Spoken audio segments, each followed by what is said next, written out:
Good evening. I am unbelievably excited for this reading vlog. Like, probably a little bit too excited. I don't know what to say, I guess I just love literature, you know?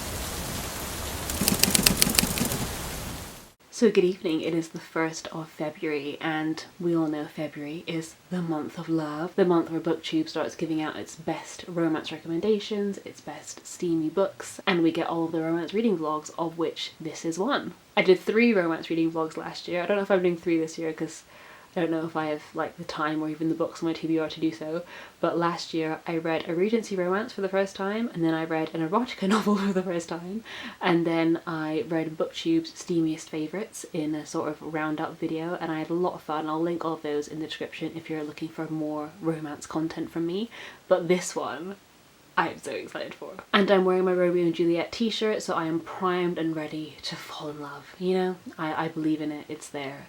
I'm ready. So you may or may not know of a certain internet icon named Chuck Tingle. Chuck Tingle. Chuck Tingle is infamous for writing strange romances, shall we say, often between humans and, you know, beasts, animals, anamorphic things, but then also boats, and also the physical manifestation of things. So there's a lot of book titles of his that are like getting pounded in the butt by the physical manifestation of Wordle, which is iconic in every way. And every new Chuck Tingle title tends to get a little bit memified, tends to have people on the internet like making jokes about it. And I've seen a lot of Chuck Tingle memes, and I've seen a lot of very funny Chuck Tingle book titles, but I've never read a Chuck Tingle book. Until now. Until my partner got me a Chuck Tingle book for Christmas. Iconic behaviour. So here in my hands we have a Chuck Tingle novel, a Chuck Tingle masterpiece, and this is Trans Wizard Harriet Porber and the Bad Boy Parasaurolophus. No, I don't know what that is either. So I think in this book it is a sort of Harry Potter themed erotica, but obviously as a little bit of a fuck you to JK, we're Trans Wizard Harriet Porber, and it just gives me a lot of joy to know that this would probably piss her off that this exists. Don't tell her it exists because she might sue. It's just the world that we're living in, you gotta be prepared. And just this cover, like, I'm gonna put a close up, it just has so much going on. I wanna know who this mammoth in the hat is. Who is this guy? I'm guessing that's the Bad Boy Parasaurolophus, this dude in the green here. And I know the sex is going to be maybe a bit cringe, maybe a bit embarrassing, maybe a little bit weird, whatever. I don't know how actually graphic these books are, but I'm guessing quite graphic. But weirdly, the bit I'm most excited for is like the plot around the sex. Like, obviously erotica, like sex is the main focus, it's kind of why you're reading, and the build up is, you know, just to get to a sex scene.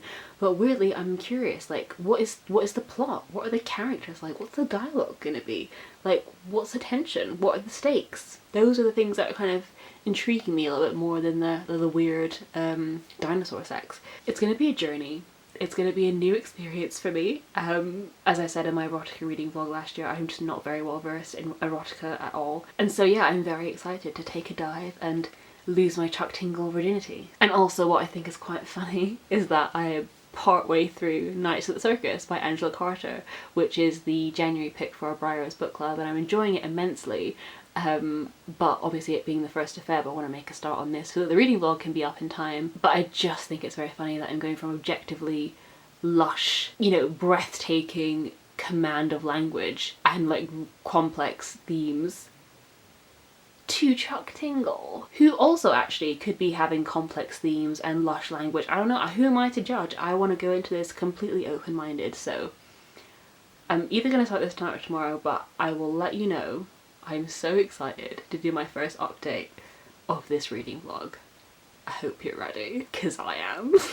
I have no idea when I filmed the intro to this vlog, but I finally have an update, so I have no idea how many days later it is, so I'm sorry for like the immersion, the continuity, but you're just gonna have to deal with it. I have thoughts. I was reading this earlier and I shit you not, I was like, okay, I'm just gonna get to the end of this chapter and then I'm gonna do an update, because, you know, some things have happened. And I shit you not, I have stopped at page number 69. I'm at the beginning of chapter 7, page 69. because of course, because this vlog is a meme, this book is ridiculous. So I can't remember if I've said it in the intro to this vlog or if I just said it when I hauled this, but I remember before I started reading this being very interested in what the actual plot element was, like regardless of the weird dinosaur sex that I knew was going to come. What is the plot? Like, what's the setup? What's the vibe, you know? And now I can tell you. So we begin in this world where Harriet Porber is a like graduated wizard, and like a year after graduating from wizard school, she writes this like spell that goes viral. And I mean, the way that spells work in this universe is sort of akin to like best-selling books or like musicians, something like that, where like you write a spell and then, you know, people use it, and like you have one-hit wonders and you have like bestseller spells and like viral spells. And so Harriet had one of these viral spells like a year after graduating, and now her agent Minerva is on her back to be like, hey, we need your next viral hit spell. And Harriet has some writer's block, so of course what does Minerva do? Like every good agent suggests that Harriet goes off to her like cabin in England, I think it is. I mean, I live in England and I'm not even sure. I think it is England, to basically, you know, get some inspiration and, you know, get over the writer's block essentially. So then Harriet takes this ferry to, I believe it's Tingle Island, which, sorry to break it to you, not a real place. It's the author's like name. But of course when she arrives, conflict begins. She's ready to be cozy, live that cottagecore life, you know, like a woman in a trashy Netflix movie. She's gonna curl up by the fire and like write her shitty spell or whatever the fuck. But conflict, because suddenly there's this loud noise and it's like disrupting her flow, so she goes out to investigate, and it's her neighbour Snape, who is, let me say this right, a bad boy Parasaurolophus. So Snape is the bad boy next door neighbour, but he's also a dinosaur with tattoos. Because that's the kind of universe we're in. Oh, and I forgot to say, because it's totally irrelevant, but on the, well, it's not really, but anyway, on the ferry over to Tingle Island, where, you know, her cabin is, Harriet meets Bellatrix and Braco, which are two sentient motorcycles, because again, that's the kind of universe we're in. And then these sentient motorcycles are in what she repeatedly refers to as Snape's motorcycle harem. So I think it like can't believe I'm saying these words at like 2 a.m. Anna, get a life, okay. And so inevitably when Harriet starts talking to Snape, they have this like confrontation about the noise is too loud, and then Bellatrix, I believe it is, the sentient motorbike, shows up at Harriet's door the next day and is like, stay away from Snape. So, you know, conflict. So that's all ridiculous, obviously. But what's also funny is that it's like meta. There are several parts where Chuck Tingle decides to employ the breaking of the fourth wall device, only with Snape's character. So Snape's character is in a band called 7 Inch Nails, I know, and he is like a spellcaster, but he's a specific type of spellcaster. He's a bard, which means that he just casts through music basically. But part of his spellcasting musical bard ability is being meta, having meta magic, which basically just means he's very aware of the fact that he's in a parody romance novel. Yeah. So we meet him on page 16, wasting no time, and this is the intro that we get. There in the doorway is a tall, breathtakingly handsome dinosaur, shirtless and chiseled in all of his muscular glory. He's covered in tattoos, giving his scaly green canvas an even more exotic edge, and his eyes are giving his scaly green canvas, I'm reading that again, and his eyes are wide and yellow. Sexy. It doesn't say sexy, I'm just setting the vibe. His face is covered in a perfectly timed 5 o'clock shadow, not long enough to be a beard, but nicely emphasizing his dark features and strong jaw. His hair is long and dark, providing an angsty, gothic frame to his handsome mug. He appears to be a Parasaurolophus. And then we get, Snape's eyes make their way up and down my body, checking me out. I'm sorry, he suddenly blurts, noticing my appalled expression. I'm just written this way. What? I question, confused. It's a trope in romance, the dinosaur continues to explain. A sentence I never thought I'd say. The more of an asshole I am in this part of the book, the better the payoff is when you change me later on. I have no idea what you're talking about, I reply, shaking my head from side to side. It's okay, the Parasaurolophus continues. Just as long as it's clear this is fiction. In the real world, you should probably just break up with someone who acts like this, or even quit their class. So there's that, but there's also, like, funnier usage of the meta device. I can't believe I'm using, like, my A-level English terminology on a Chuck Tingle book. But, here we are. So, we get this incredible exchange on page 19. So we begin with Snape saying, I'm a meta-magic bard, remember, the handsome dinosaur clarifies. I create magical spells that draw on meta-awareness of the Tingleverse. So, I continue, I'm well aware that this is a bad boy romance novel, and I've got a job to do, he explains. Trust me, I don't love acting this way either. I guess it's just important to remember, just because a fictional character is a jerk, it doesn't mean the author is too. Likewise, if a fictional character is sweet and awesome, their author could still be really awful and bigoted.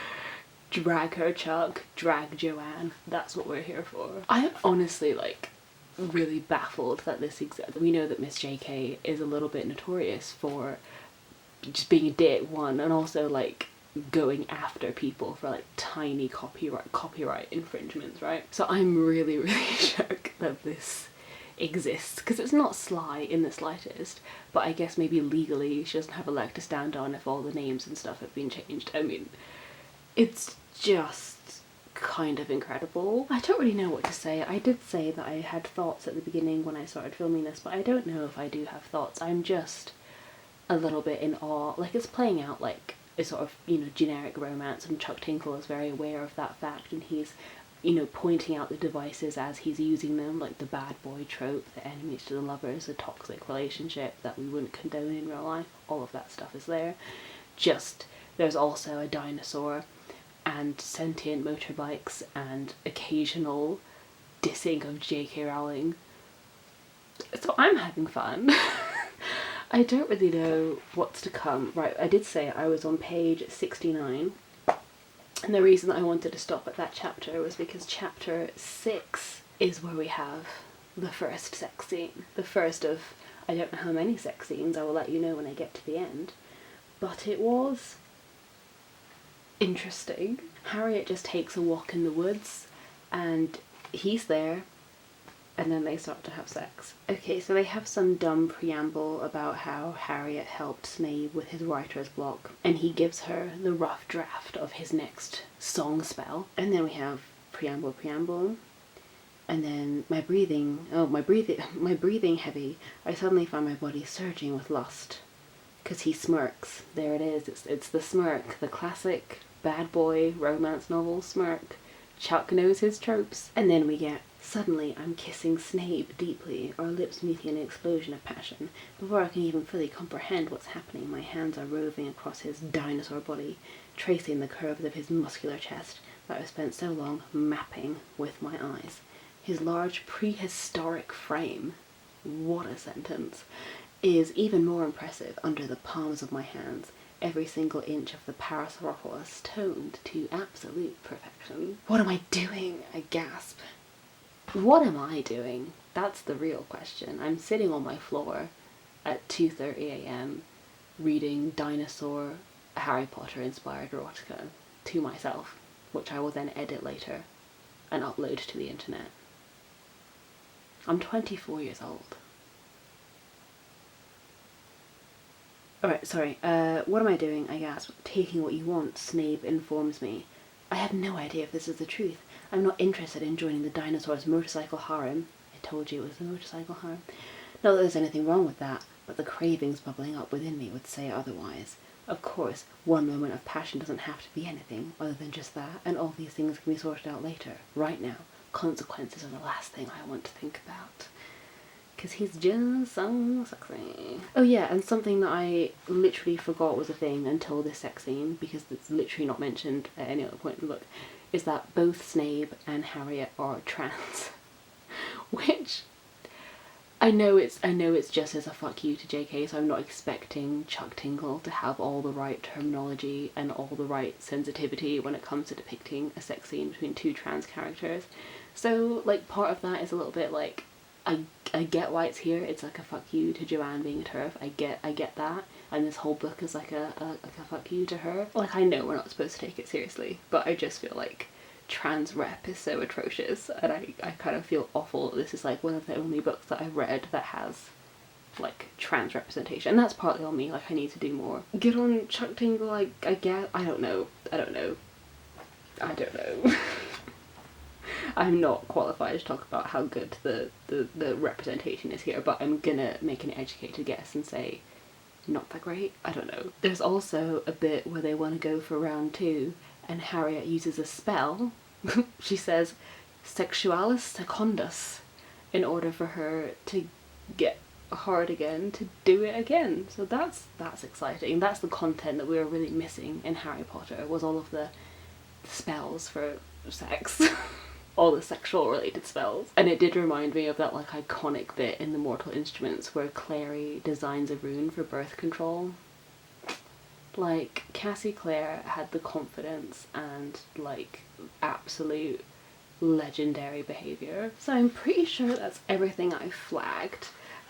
We talked about the Finn plot, we talked about the sentient motorbikes, the dinosaur, we talked about the meta-ness of it, the breaking of the fourth wall, we talked about the sex scene, and I think that's everything that's happened, that's everything that I've had thoughts on. I have no idea what the second half of this book holds, so I guess we'll find out together, and I will see you in the final part of this very cursed reading vlog. Okay. Bye.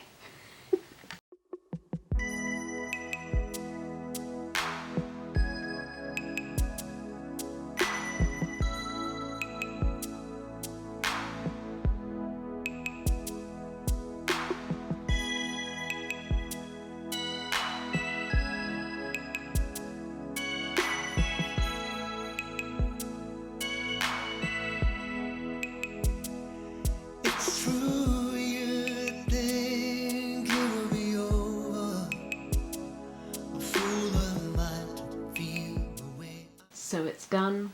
I finally finished it last night. I don't even know how to begin to give my final thoughts. I don't even really know what my final thoughts are, to be honest. Okay, so where did we leave off? So I talked about in the last clip, which I filmed last night, I believe, when I was about to go and finish it, that they'd just boinked.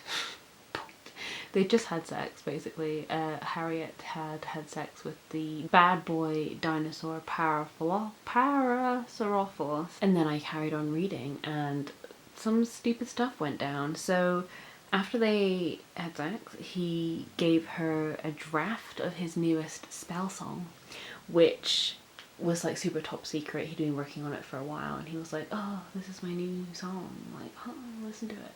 And she did, and she was like, that's amazing. And then this song gets leaked, and he's like, oh my god, I can't believe you leaked it to the wizard blogs. And she's like, I would never do that, I love it. And then she conveniently remembers that she thinks that there was someone in her house previously that night. And she was like, oh my god, not Bellatrix. No. No copyright infringement here. Bellatrix must have broken into her house, stolen the file, and like leaked it around. And Snape's like, I can't believe you're trying to blame Bellatrix. And then they have this big falling out. Harriet's like, fuck this. She moves to a different cabin to like avoid him. And then one night she's eating dinner at this restaurant that she goes to like every day for some reason, and he basically books out the place and does this big grand gesture open mic night, sings some song for her, and then he's like, oh, I wish I'd never let Bellatrix into my life, but you know, we needed a third act breakup, so like, glad she was there. Chuck just laying it on thick with his, you know, knowledge of the tropes. And this happens with like 50 pages left, so I'm like, okay, there's the grand gesture, they make up, they record a song together, they have sex in the booth. Like, this seems like the end. Why is there still 50 pages left? And then I immediately found out why. So a dead animal shows up on the doorstep. Snape's like, it's probably nothing. Harriet's like, no. She feels unsafe or whatever. So Snape hires his old bodyguard, who is a mammoth, because of course he is, called Bumbleborn, to come and protect them. And Bumbleborn's entrance is quite iconic. It's on page 114, if any of you have a copy at home. I doubt it. So this is Bumbleborn's entrance. Bumbleborn reaches out an enormous furry hand and I give him a firm shake. I like this guy already. While plenty of prehistoric creatures of Bumbleborn's size can be imposing and downright scary, Bumbleborn carries himself like a gentle giant. The expressions on his face are deeply concerned, almost frightened, betraying his emotions and powerful body. I have no question, however, that he's got what it takes to defend me, especially when I notice the one-sized bulge tucked safely within the side of his leather jacket. I'm gay, Bumbleborn says. What? I stammer, a little confused. That's cool. I just wanted to say that clearly in the story, instead of claiming years later that it was there in subtext the whole time. The woolly mammoth continues.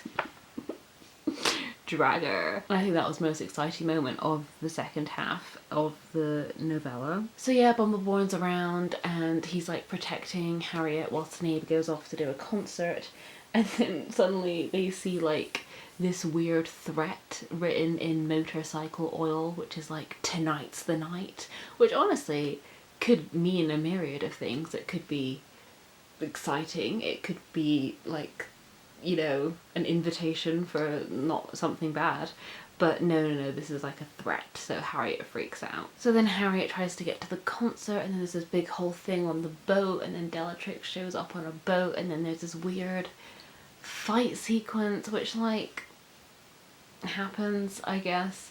And then spells are exchanged and whatever, and then Bellatrix ends up overboard, I think. This is a really funny line where it's like, if she was a human, she might have lived, but she was a motorcycle and metal is heavy, therefore she drowns. Great. And then the big finale is Harriet finally gets to Snape's concert, you know, after this big bust up with Bellatrix. And then, you know, while his band is playing his new hit song, he brings her on stage and proposes, and that's like the big ending, you know. So those crazy kids, they made it work. And while yes, this was probably technically a waste of my time, like I can't ever see myself feeling the urge to reread this or recommending it to someone else, I can't hate it too much, you know. I only spent like a day and a bit reading it. I think I read it in 2 sittings, so it wasn't like I took up that much of my life. I didn't have anything better to do anyway, but I think at the heart of it is genuinely like a nice message, you know. This book was born, I think, out of a genuine passion and a genuine like love for the people who were hurt by JK's actions, and I think that's really encapsulated on page 85, where Snape's like meta magic song is playing and Harriet's having some realizations, and this is what the paragraph is. The magical effects of this song spell quickly begin to take hold, even more refined than they were the last time I heard it. Not only do I see myself as a character on a page, I see the actual words themselves. I gaze through the limits of this world and see the reader themselves. Me. Their mouths instinctively curling up into a smile when they realize they're being referenced. I'm smiling at you, Harriet. Most importantly, I realize this body is something the author places characters into, but it's not the character themselves. Characters can jump from story to story, whether it's a young adult fantasy or an explicit romance parody, and still maintain the things that make them so special and unique and important.